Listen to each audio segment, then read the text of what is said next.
Igoe Home Group, powered by Ready Vetter. Look at this lazy, lazy dog. You're a good boy. He's a good boy. All right, I am here live with Mr. Matt Gambino, and it is Friday at almost 1 o'clock. And so, if you are watching, thank you for watching. If you are new to the channel or the group, well, then welcome. And we are committed to sharing our process as it relates to prospecting, seller inventory, setting listing appointments, and all that good stuff. So if that's what you're looking for, you are at the right place. And if you are here to market your digital product or service, then kill yourself. No, just kidding. You don't have to kill yourself, but you definitely need to leave the group immediately, because any advertisements are going to be deleted. You will be blocked. And I get to do it because I make the rules. This is my group. All right.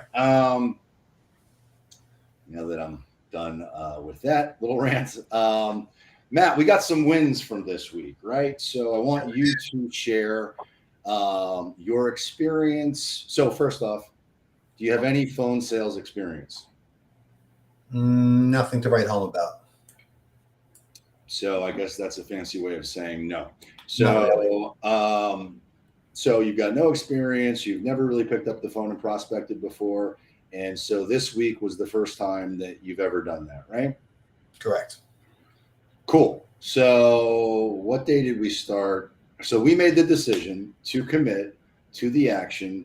And I think that started, I forget what day this week, but it was this week. And so we're back to basics over here, right? So I've shared this before. I'll share it again. If you're new and you don't know the story, it goes like this. Pre-pandemic, all of my business was generated from setting appointments that I did live in this group. So if you scroll back to the beginning or you look at any of the things that exist in the group, you're going to see lots of dial sessions, lots of appointment sets, lots of appointments set. Lots of different content where in some cases I go live and get the listing appointment via a Zoom, but all of that content is in the channel, right? Because I was totally transparent about it. I shared it here. Every morning I'd wake up, I'd pound the phone, I'd go live, and if you are interested in checking that journey out, you can check it out. However, once the pandemic started, I stopped prospecting, at least via the phone. I didn't stop prospecting altogether. I just pivoted to YouTube. And from there, I proceeded to build the YouTube channel, which has turned into a lead generating machine. So great problem to have. But the truth is, I've got more buyers that are signed buyer brokerage clients that are all ready to buy yesterday. However, so that's a great thing. I don't want to work with buyers. I want to work with sellers. Well, it's if you want to work with sellers, the best way to do that is to get your ass on the phone. So that's what I've since done. Back to basics. And now and I think I talked about this before too. I did test out a couple different companies that allegedly were the greatest things since sliced cheese or sliced bread, only to learn that what I already knew to be true is true, that if you don't build it and teach it and bring it in-house, it is not going to be anything other than a waste of time and money. So nonetheless, here we are. I am training Matt. Matt, we started a couple days ago. The first few days, all you did was listen. Yesterday, for the first time, I said to you, Matt, you've been watching for a few days. Now I want you to get on the phone and make some calls. And you committed to making those calls. And so from there, you get to tell the story. Yeah. So decided to call for sale by owner since it was the most robust list instead of a couple of expireds. Started in our own neighborhood, which we're actually, looking to prospect in anyway. And my first few calls, appointment set. It was actually first few were voicemails, and then the third one was an appointment set. So it felt pretty good. So there you go. Proof positive. No phone sales experience. Listened, watched, learned, wrote down a pitch, And doesn't matter what you say, they all work if you make enough phone calls. But within a very short period of time, Matt went out there and set a listing appointment with the FSBO, which is $1 million home. So anybody who tells you that there's a scarcity of opportunity that exists in this market is totally full of shit. Just get on the phone and you will find what it is that you're seeking. Now, I will also, a little humble brag here, I haven't been prospecting for sellers in 2 years. In the last week, we took 5 listings. Now, they're not all on the market yet, but a little bit, it's almost comical how easy it is. But nonetheless, 100% buyer based, in the last week, 100% seller based. So seek and you will find. All right. So today we are going to get on the phone. I have taken Vulcan 7 data. I have imported that into the Mojo dialer. There are only 3 expireds that happened today that are in a place that I want to work. And there's a couple FSBOs in here too. So I think there's like 5, what is this? However many number, 6? So there's 6 people to call. This is not going to be a very long session. However, it will be me checking the box for my commitment to continue to train Matt and continue to share the content so that if you want to see what that looks like, you can, and away we go. So let's see what we got here. All right, so we're hitting the power dialer. So hopefully you can see my screen, and if you can't, well, I don't know what to tell you. All right, so choose how you'd like to call from list top to bottom, blah, blah, blah, start power dialer, 6 records to call, and away we go.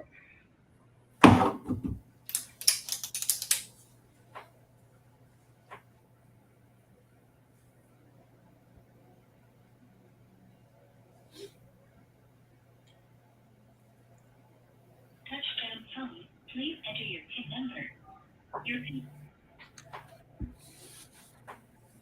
You are now logged into the Mojo dialer. Please press the start button on your screen to begin calling.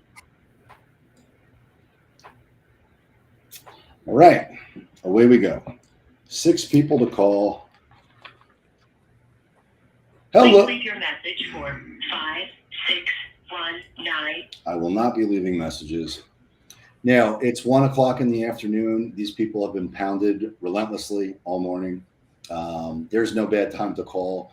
If you want to have a strategic advantage, call earlier.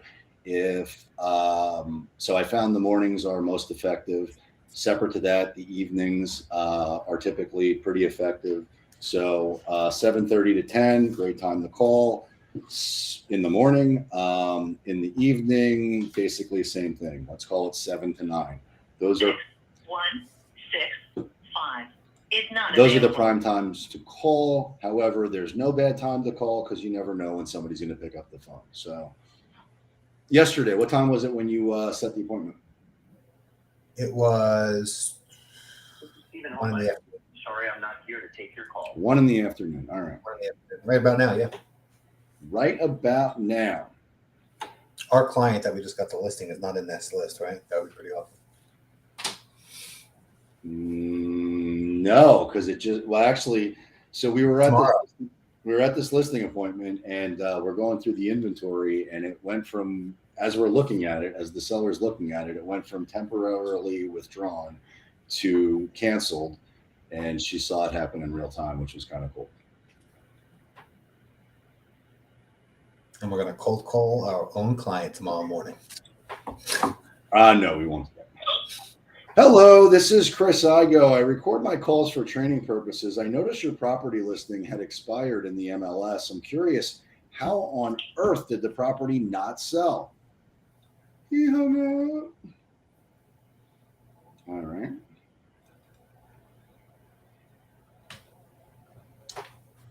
So what I will share about is, so the property that we just listed, as I mentioned, was canceled with another brokerage, and Well, so there's three reasons why properties don't sell: price, condition, and marketing, right? And so the other agent or the other brokerage did lots of things that were easy to pick apart.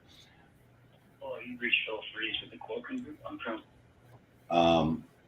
However, after we had gone through diagnosing all those things, one of the things that we talked about was how to price this listing. And so one of the things that came up, I called her. I recognize this name. I don't remember if I talked to her, but she's getting it again. I can't see the name from here. Perfect. Plausible deniability.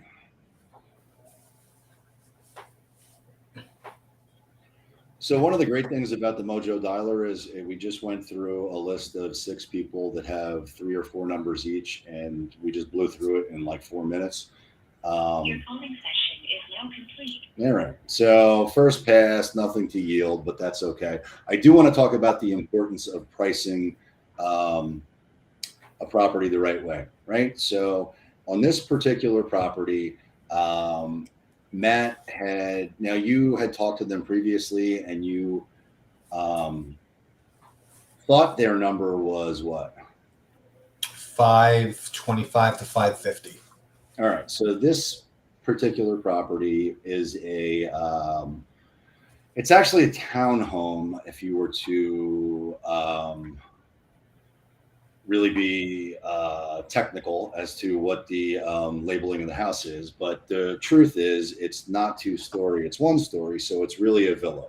Whether it's actually a villa or a townhome is irrelevant, but as far as the classification, where it's very relevant is within the MLS. So there are some people who don't want a 2-story property, right? And so if they see townhouse, they don't want to deal with it. They're not even looking at it. So it was a mistake to put it in the MLS as a townhouse. It would also be a mistake to think that it's a single family home, because it isn't.